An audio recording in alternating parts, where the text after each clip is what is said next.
Alrighty, we're back for more Cinders on our second playthrough here, and y'all wanted to rebel, so let's do that. Why should Gloria let us go? Well, oh, I wasn't here to ask for your permission. I just wanted to inform you that I'm going. If that's so, well, I don't have time to waste arguing with you, so do as you please. Just know that Mother will learn of your insolence, and I won't do a thing to help you. That's just fine with me, as usual then. Alright. I presume that if you go to the forest, we get the whole, like, fairies thing, which we are avoiding for town. Market day is clearly over. The streets are much emptier now. That's just fine with me. I've still got plenty of things I can do, like visit Tobias. Maybe I could also stop by the inn and see if the captain of the guard is there again. But first, I need to see if I can find Madame Ghede's shop. She seemed to know a lot about Mother and I. I'm so curious to learn more. I don't have a clue where her shop is, though. I'll have to ask around. Well, here I am. It's the first time I'm here, but this place wasn't hard to find. It really stands out. I don't see Madame Ghede anywhere. Is she out? Just look at everything here. Skulls, candles. I don't even know what that is. I wonder if I should have come. Don't touch anything. Oh, you surprised me. Oh, child. It's you. I mistook you for one of those townfolk. It's impossible to even leave for lunch without one of them coming in and breaking something. Then why do you do it? I have to eat sometime, right? I meant, why do you leave your store open? Doesn't it attract thieves? These people might be clumsy, but they won't take any risks if they don't have to. Especially when it involves stealing from a witch. But earlier, you said you're not a witch. Did I? Well, what I am hardly matters. What matters is what people believe of me. It's most helpful. Yeah, I think I understand what you mean. Of course you understand. You're a bright girl, just like your mother. That's what I want to talk to you about. You act like you knew Mother, but I don't remember you. I did know your mother, but not as well as you'd like. I know you, too. How did you two meet? A few months before you were born, your mother had some health problems. She came to me for help. I wouldn't say we were close friends, but I learned many of her secrets. I see. Can you tell me what Mother was like? I only know of her from what Father told me. Oh, I have nothing but respect for her. She was a strong and clever woman who wouldn't settle for the boring life that was expected of her. She was ambitious, motivated, and she always knew how to get what she wanted. How strange! Father always spoke of her as if she was an angel, humble, caring, and a hopeless romantic. How is that strange? Those aren't conflicting descriptions. Yeah, I don't understand either why Cinder's like, that seems like you can't be ambitious and a hopeless romantic at the same time. Like, I'm pretty sure those are not mutually exclusive. Can't a woman be smart and independent and still want to be a good mother and wife? Apparently not. She was also practical and brilliant at business. Better than your father, to be honest. Wow, I never knew! With everything Father said, she seemed more mythical than anything else. Truly? You know, you're rather similar to your mother. The two of you have the same spark. I don't know why my computer's loading something. Okay. What should I say? I am not good wife material. I am not that independent. How do you know? I feel like last time we probably took how do you know, so now we have to take one of the other ones.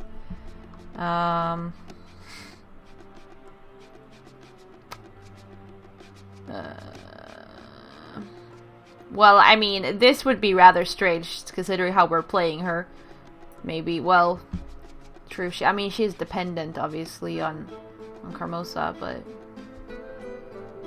I feel like the Cinders we're playing now would not be like, I'm not that independent. So I guess this? Not good wife material? Are you sure? I think there's at least one major difference. I don't think I'd make a good wife or a mother. I'd prefer to make my own way in life. But I'm rather ambitious. I suppose my mother and I are similar in that respect. I just don't see myself settling down, getting married, or having children. And I like the Cinders. There are so many things I want to do. I'm not really interested in anything like that. Details, darling. It's not about settling down or running around. It's about making your own choices. Well, that's a moot point anyway. Even though I want to make my own choices, Carmosa gives me no freedom. Ah, Lady Carmosa. Your father always was attracted to extraordinary women. He may have had a good heart, but he was a little disconnected from reality. Without your mother's guidance, he likely would have lost his title and fortune in no time. Carmosa also has the brains and ambition necessary to manage his estate. She's an excellent choice for a second wife and an incredible person. What should I do? I think we agreed last time, actually, so I guess we beg to differ. I beg to differ? I could describe Carmosa in several ways, but incredible isn't one of them. You're not looking at the bigger picture. You might be justified in hating Carmosa, but you should still respect her. She couldn't get to where she is now by worrying about being liked. She knowingly put her family status before her own happiness. That's not an easy choice. Don't try to make excuses for her actions. You can dress it up, but Carmosa is still a bad person. She's not doing anything for her family if all her daughters are miserable, whoops. I appreciate that she's ambitious and independent, but she should do it without inspiring hate or hurting people. I suppose that's where we differ, child. You still live with such an outlook. Life is not a fairy tale, and you won't always be able to be so idealistic. Still, I suppose I can't stop you from aiming for the sort of life you want. You only live once after all. By the way, how are Carmosa's daughters? Are you getting along? Well, I presume we took that last time, so I guess we're gonna go with they are the worst. They're the worst! Don't even get me started. They're both just warped reflections of their mother. They try to be like her, but fall so short. They're cruel and cynical, but without any of the ambition or other qualities you admire Carmosa for. The worst part is they're doing nothing more than making themselves miserable for no reason. If we banded together, we'd be able to stand up under Carmosa's iron rule, but they push me away instead. It's their own fault that they're miserable, and they don't even see it. It seems that things are difficult for you. You're not very happy with your life these days, aren't you? I'm pretty sure it's supposed to be are you. Because you're having a negative here, so you should have positive here. You're not very happy with your life, are you? Okay. You could say that. And what are you doing? What do you mean? If you don't like your life, then you have to be the one to change it. Otherwise, anything you say is just whining. I definitely want my life to change, says Cinders, apparently with a yawn because she's so bored. Whoops. Then what's your plan? I feel like...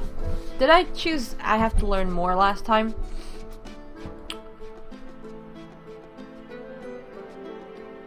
I think so. I wait for my chance, or I have my ways.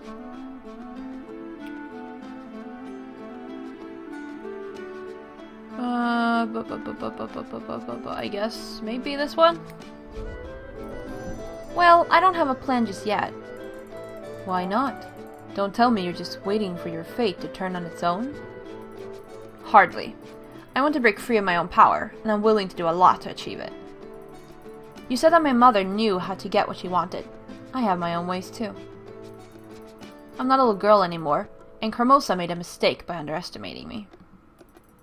I might not have a plan yet, but it will just be a matter of time before an opportunity arises. I will be ready for it. That's the spirit. Just don't wait for the opportunity forever. Sometimes opportunities need a little push. Anyway, it doesn't seem you have a very clear idea what you want yet. I promised your mother that I'd help you, and I will, but you yourself need to know what you want first. Come see me once you're ready to move forward, and we'll talk about your options. Did you really promise my mother you'd help me? Of course I did, girl. I have no reason to lie about that. You must get going now, though. Wait, I still have so many questions. I have a lot of work to do, I'm afraid. I can't afford any disturbances. I'm sure we'll have another chance to talk. I'll do my best to answer your questions then. You remind me so much of your mother, and I'm sure that you'll be just fine. Thank you. Goodbye. Take care, girl. Alright, I must admit, I don't know what to think about Madame Ghede after we talked. I can't tell when she's being serious or sarcastic. If she's giving me advice or just mocking me. Or both. And maybe I'm just not used to acts of selflessness, but I get suspicious when someone outright offers to help me with all my problems. Makes me wonder if they don't have some hidden agenda. Especially if it's the town witch. Looks like my mother was quite special to make such interesting acquaintance. A witch. Still, she seems genuinely interested in helping me, and can I really be picky here? I won't be forgetting the conversation we just had anytime soon, that's for sure. Where should I go now? It's still fairly early. I can probably take my time today. I could go have a little talk with Tobias in the store. I wouldn't mind heading to the inn either. I'm sure it would be fun. I might even see the captain of the guard again.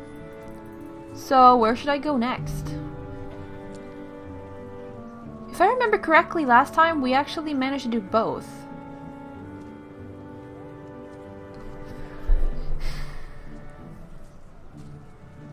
Should we visit Tobias? I mean, we technically already know what it's about. It's about the necklace. And I mean, I don't know what happens if can we go to the inn first? Can we just ignore Tobias? Like, that would be different.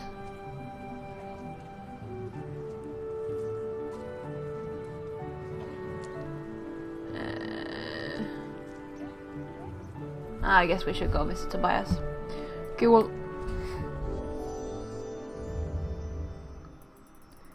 my, this place is as tidy as ever. Tobias really keeps the store in shape. Speaking of Tobias, Cinders, I didn't expect to see you again so soon. This is a pleasant surprise. Well, I'm kind of lucky in that respect. Carmosa suddenly decided to leave for a few days. It must feel great to have some freedom.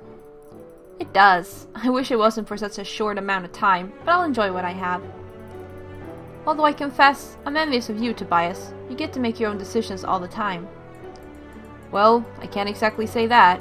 After all, my parents passed away when I was young, so the store was my only option. Right. I'm sorry. I didn't mean to offend you.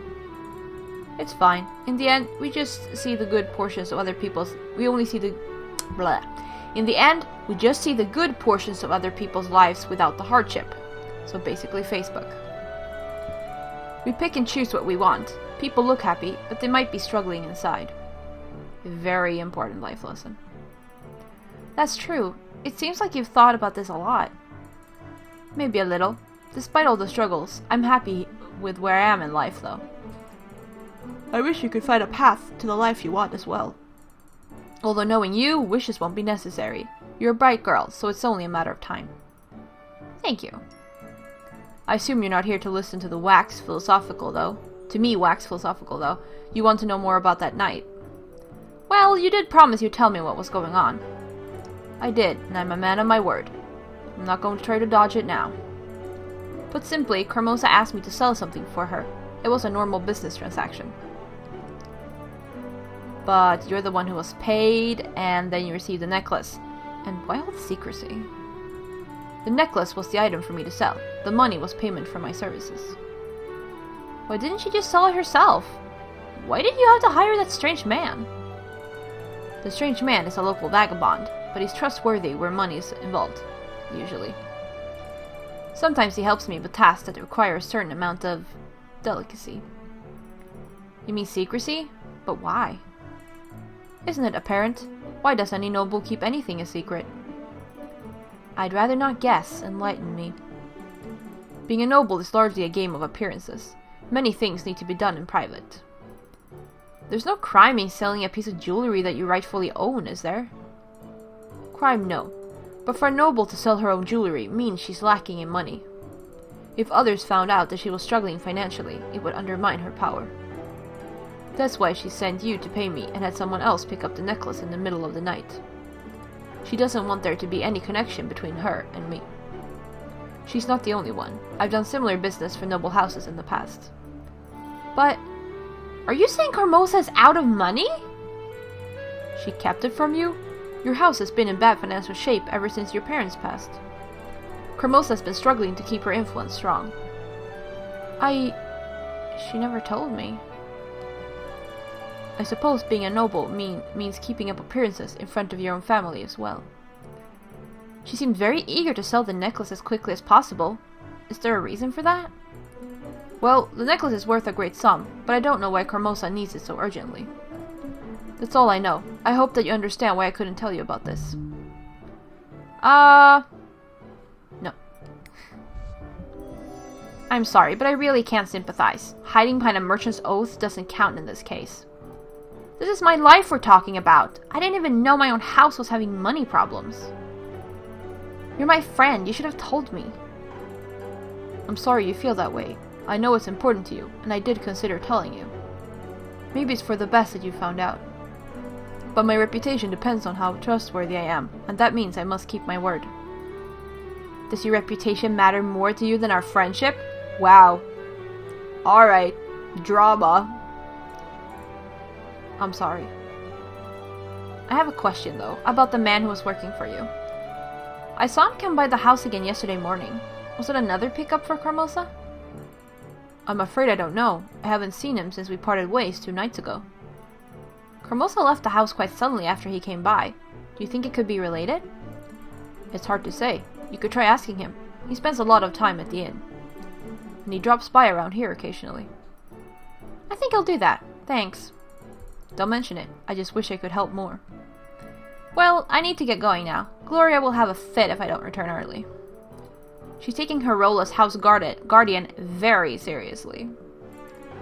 I can't imagine. Your sister has always been serious about everything. Gloria is not my sister. She's Carmosa's daughter. I apologize. I didn't mean to offend you. Anyway, I really need to get going now. Understood. I have some business I must attend to as well. But you're always a welcome guest here. If you ever need anything, you know where to find me. Thank you. Take care, Tobias. Take care, Cinders. It was nice to see you again. It was nice seeing Tobias again, especially so soon.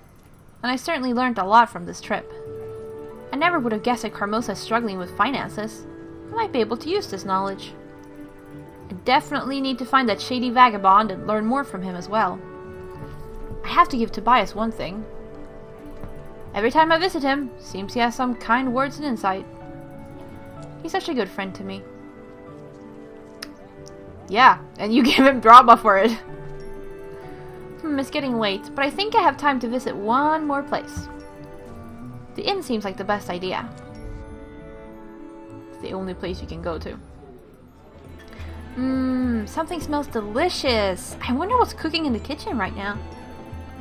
Not like it matters. I don't have any money to buy food anyway. Why am I even here? I guess my real reason for coming was to see the captain again. I was really hoping he'd be here. He was such an intriguing man. I wish I could spend a little more time getting to know him. Ah, there he is, sitting in the same corner he sat in last time. Habit? Looks like he's leaving. Wait, is he coming towards me? I remember you. Your name is Cinders, correct? Yes, I'm surprised you recognized me. Well, you were on my mind. Would you care to join me for a drink? I'd be happy to. Hang on, you were thinking about me? Yes, you came to mind during a recent discussion I had with the prince. Oh, I'm flattered, I think. What were you talking about exactly? A candidate for wife, of course. Surely you've heard about the king's last wish. Actually, I haven't. According to the king's final wish, the prince cannot be crowned until he's found a wife for himself. Why can't he find a husband? Come on. So the coronation is being postponed, and every noble in the kingdom is trying to foist a daughter on him. It's been very tiring for him, as many of these women are groomed for looks alone. He was losing faith. So I told him that the world still holds many bright and intelligent women, and you're living proof. Oh! Well, I'm grateful for the compliment, but I'm not sure what else to say. My apologies. The drink is making me more direct than it is proper. These days, there's little to do fulfilling my duties, so I spend many hours here.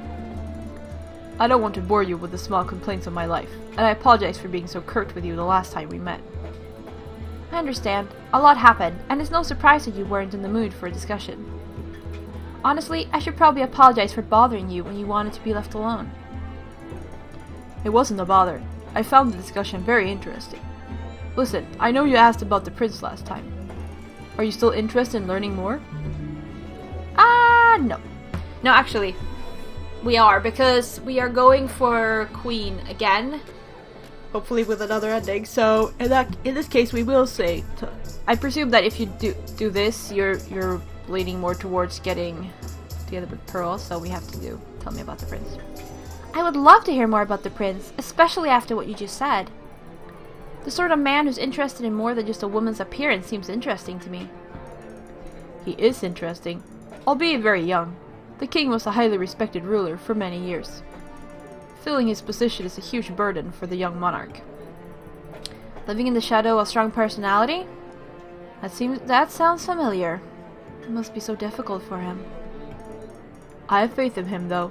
He has the drive and passion to become a truly great leader. He's also not afraid to change things that need to be changed, however challenging that might be.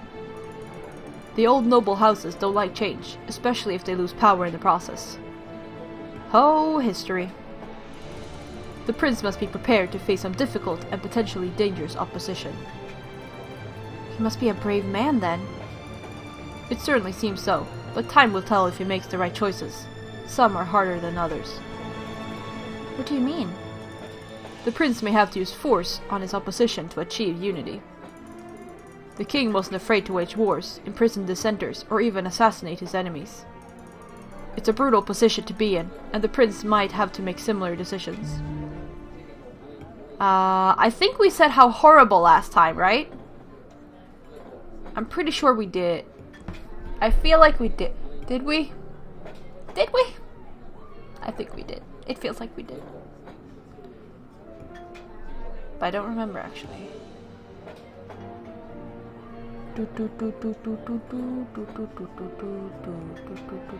No, I'm pretty sure we did. It feels like we did. So understandable.